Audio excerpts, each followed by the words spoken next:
done a lousy job. The rate should be much lower, much lower. But I just signed his document and all of the papers, and Steve Myron is now on it. Israel's ground offensive is now underway in Gaza City. Your reaction to it? We're going to see what happens because I hear Hamas is trying to use the old human shield deal, and if they do that, they're going to be in big trouble. They're going to be in big trouble. They put it out 2 days ago that they're going to use the hostages as human shields. And that's something that has been done for a long time, you know? Let me tell you, if they do that, they're in big trouble. Do you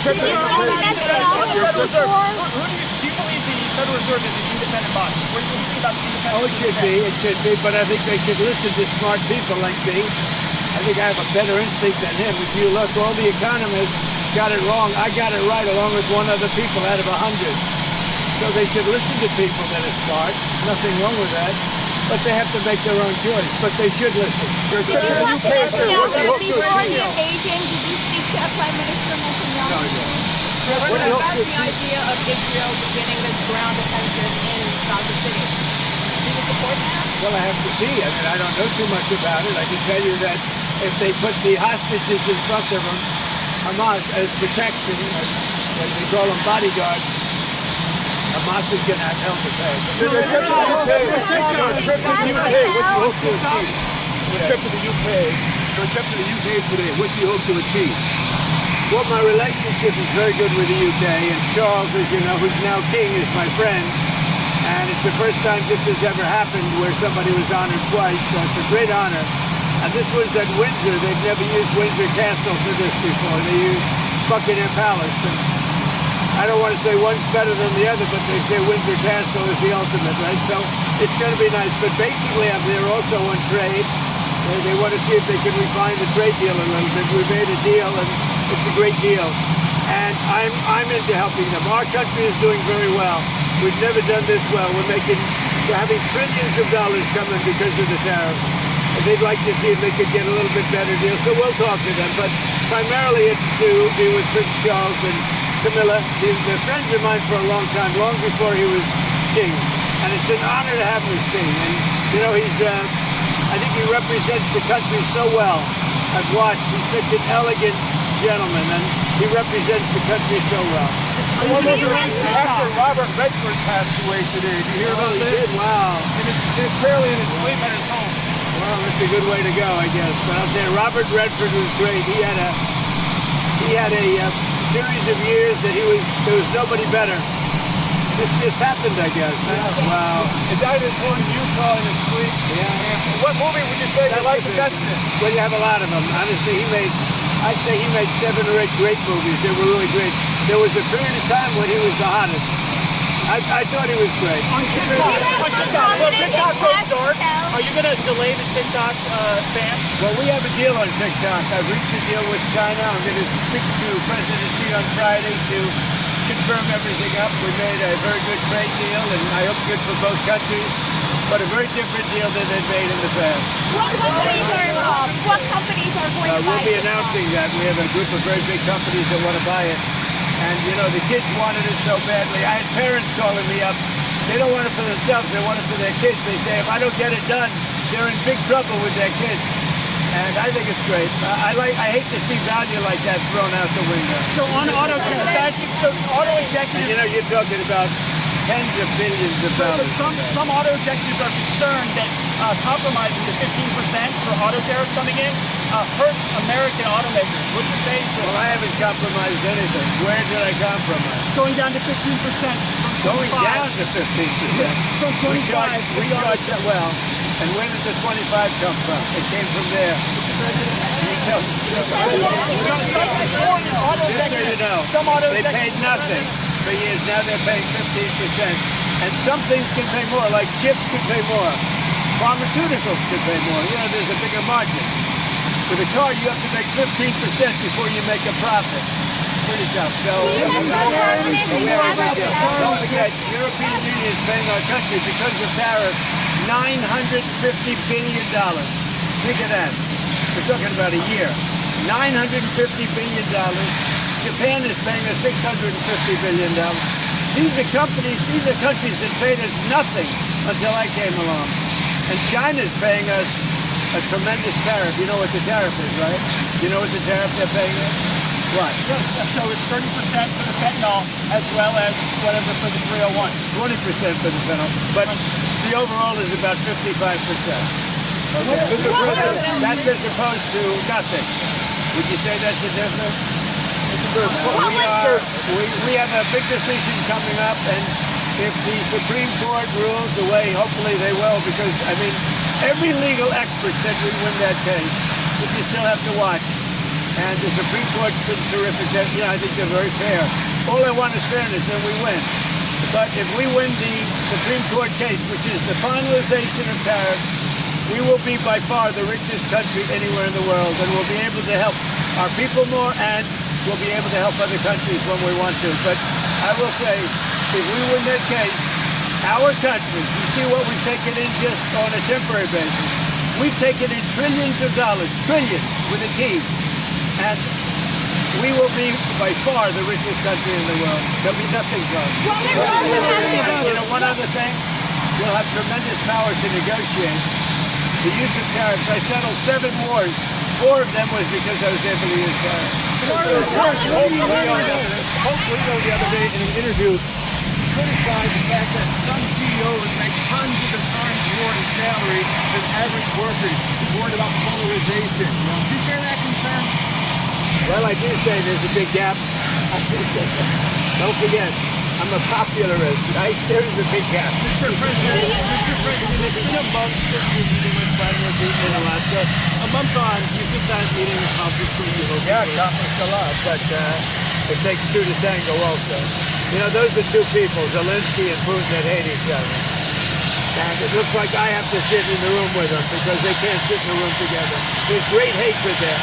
But no, that meeting accomplished a lot. Mr. President, you don't have complete confidence in Pastor Patel. What is the hope and comes from his testimony on the bill today? Well, first of all, I think that Pam Bondi has done an unbelievable job, and everybody agrees with that. And Cash, you know, if you take a look at what he did with respect to this horrible person that he just captured. He did it in 2 days. It took other similar cases 4 days, 5 days, 4 years. If you look at certain shooters, now I have confidence in everybody in the administration. My administration, and a lot of people are saying it, not just me. It's so far the best administration ever formed. You look at our financial people. Our country is making a fortune. We have to keep tariffs because our country is become successful because of tariffs. We have the case in the Supreme Court. That's a very vital case for the success of our country. It's very vital to negotiate with other countries. And remember, other countries charge us tariffs. That's a very, very big case. And if we win that case, our country will be by far the richest country anywhere in the world. And then we can help our people. We'll get rid of debt. We'll get rid of everything. We can help our people. And we can even help other countries where they need it. Mr. President, narcotics in Venezuela. Narcotics in Venezuela. President Maduro in Venezuela says that you're getting ready to invade his country. What is his message to him? Well, I would say this right away. Stop sending Tren de Aragua into the United States. Stop sending drugs into the United States. We knocked off actually 3 boats, not 2, but you saw 2. And the problem is there are very few boats out in the water. There are not a lot of boats out in the water. I can't imagine why. Not even fishing boats. There's nobody. Nobody wants to go take a fish. So it's one of those things. But I would say to him very strongly, stop sending people from your prisons into our country. They're sending their prisoners. They've done that already. So the numbers just came out. Another month with 0 people getting into our country. And these are bigger jobs with people like you that would like me to do bad news. Nobody has ever done on the border like I've done. Mr. President. Well, he's going to have to get going and make a deal. He's going to have to make a deal. Zelensky's going to have to make a deal. And Europe has to stop buying oil from Russia. Okay? You know, they talk, but they have to stop buying oil from Russia. Mr. President, there are some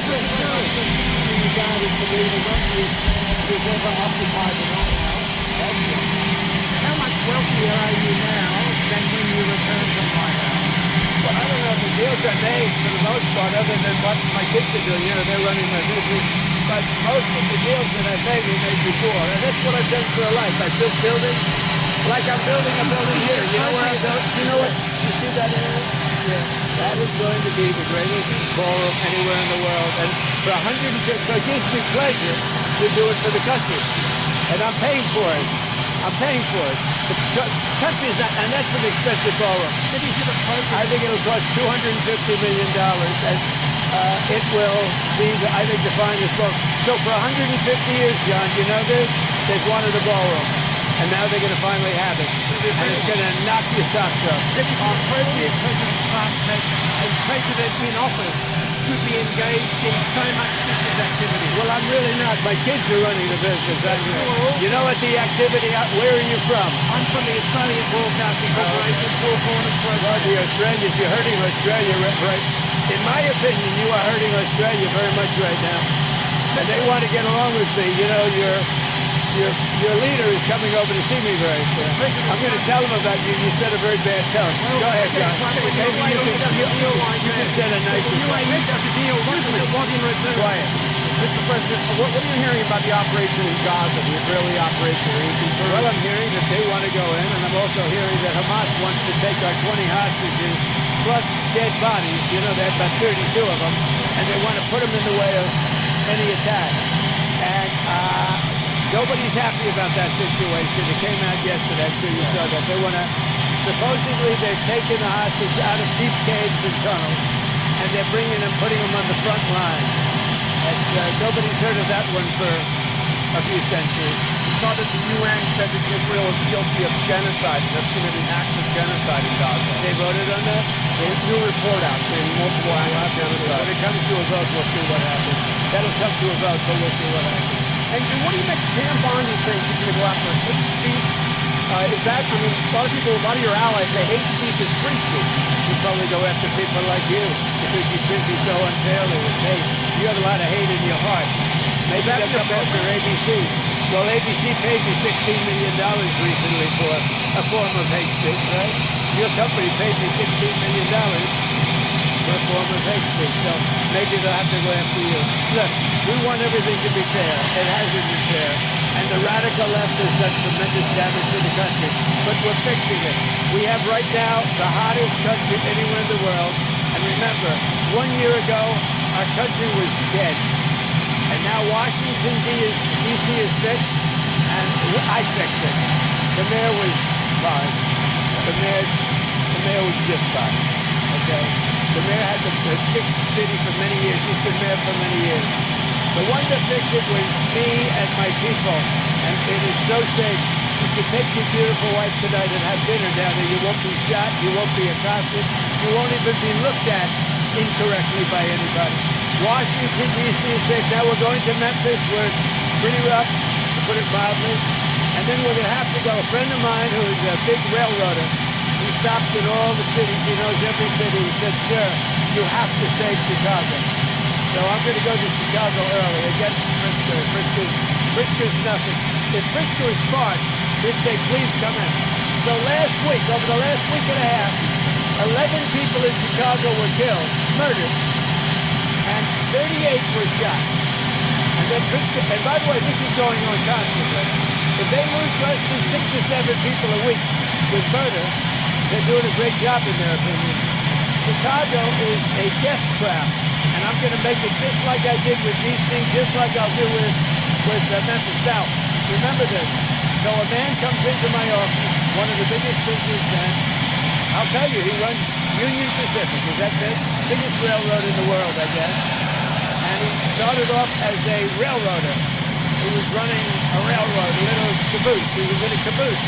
Now he runs the whole damn thing. 45 years ago, he started off in a caboose. I don't know what that's all about. And he became the top, so that's a good place to start. But he came in, he knows the country intimately. He's looking to do a merger by another railroad, the one that we're having a little problem in East Palestine, right? And they want to buy that railroad, as you know, pretty popular. But I sat with him and I talked, I said, so you know every city? Yes, sir, I go into every city and I have for 45 years. I said, Where would you go next? He said St. Louis is in big trouble. He said, but Chicago is a great city. You can save Chicago, sir. Don't let Chicago die. This is the guy telling me with great knowledge and stuff. He said, don't let Chicago die, sir. It's dying. Don't let it die. I'm going to Chicago next. The UAE, Mr. President, do you hope federal charges are filed? Do you would hope that federal charges are filed? Well, I just want something to happen, whether it's federal, state, and most likely it's going to be state.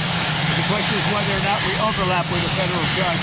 So they're looking at that. But the state is very confident. The governor's doing a very good job. As you know, they have the death penalty. It's a tough death penalty too, as you know, but they have the death penalty. So as to whether or not we judge, we will be working with them. We may or may not be able to judge.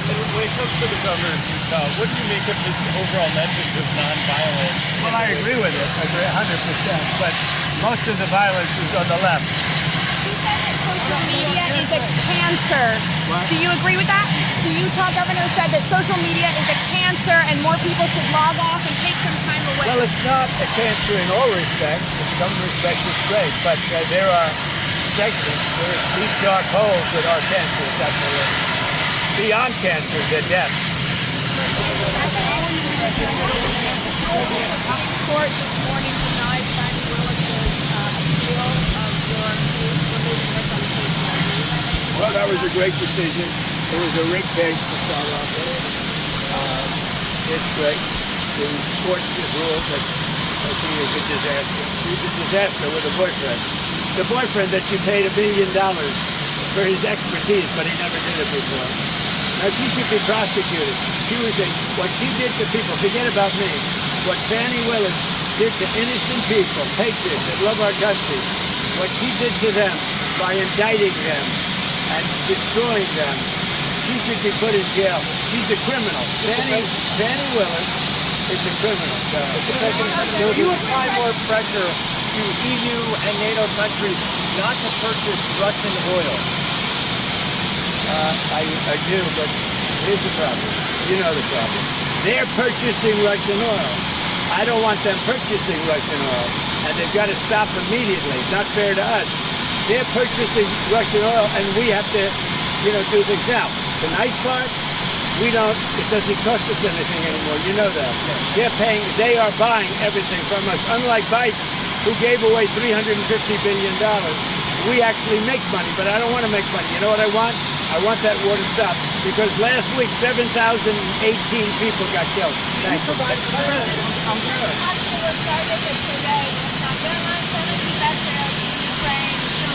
are you from? Will they come, and do you know when they will come? The patriots. What will come? The patriots. You know 70 patriots to Ukraine 2 months ago.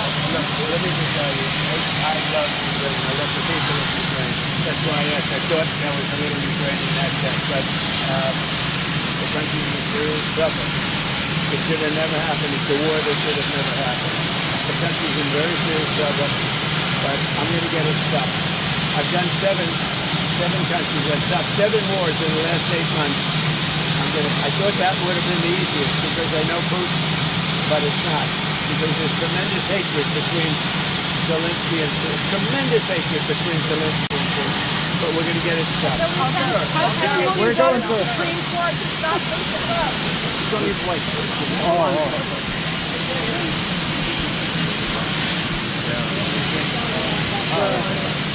Not really. No, it was just about getting other vehicles not getting. Oh, very good.